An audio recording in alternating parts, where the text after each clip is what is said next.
5 seconds.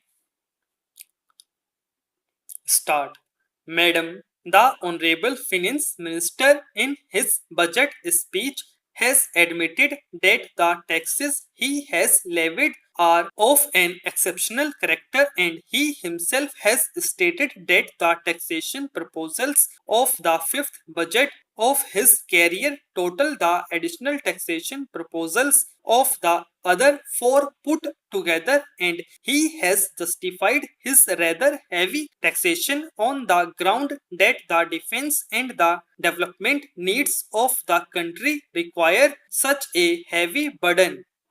Madam, I entirely agree with the Honorable Finance Minister that exceptional efforts for resources mobilization have to be made in view of the critical situation through which we are passing, and therefore I have no hesitation in supporting the general approach which has guided the bill which is now before this House.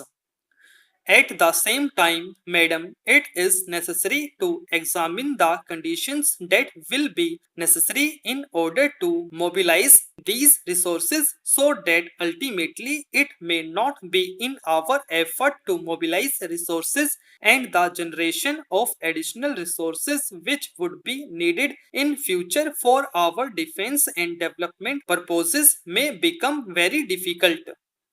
It is in this regard that it will be necessary, while considering the proposals contained in this bill, to review the general health of the economy and the impact that these proposals are likely to make on the economic conditions in our country.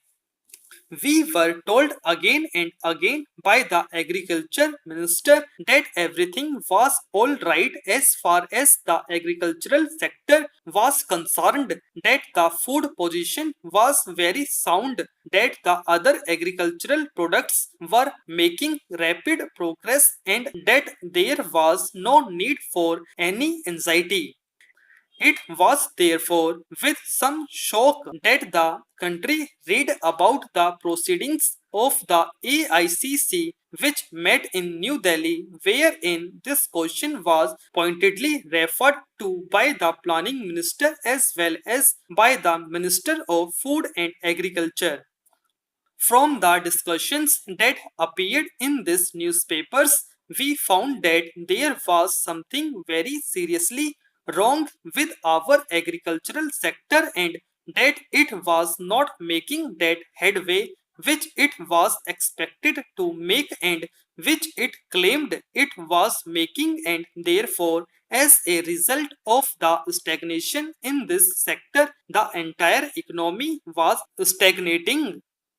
Some detailed considerations regarding the reasons why our agriculture was not making any progress were also considered according to the reports.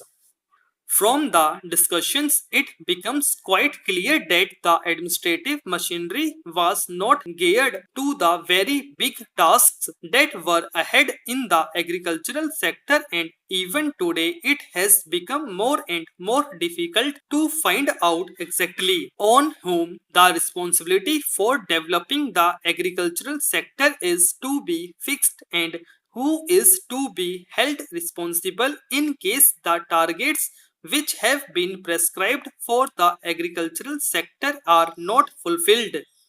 We had some general discussion regarding what needs to be done in this matter, but so far we have not been given any assurance or any clear picture as to what the government proposes to do in order to put the agricultural sector on a sounder footing.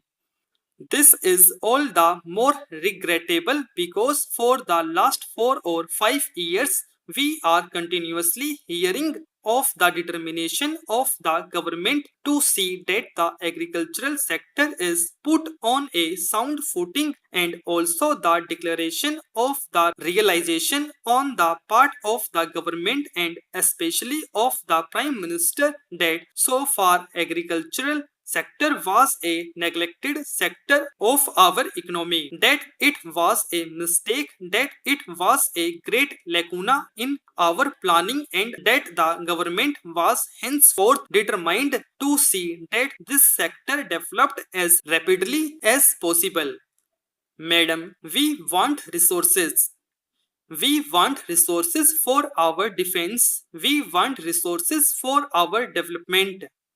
And how is the community to find these resources in case the economy is not developed at even the prescribed rate?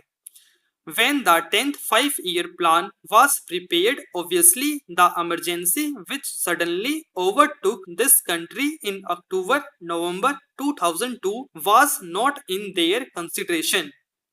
The targets were fixed mostly in terms of the development of the economy and not such much in terms of defense of the country.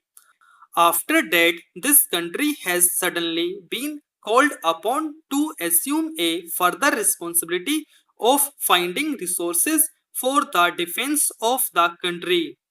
Now, if defense were taken out for the time being of our consideration, and if purely the question of development and the needs of development were kept before our eyes, even then the targets that were fixed in the 10th 5-year plan ought to have been realized.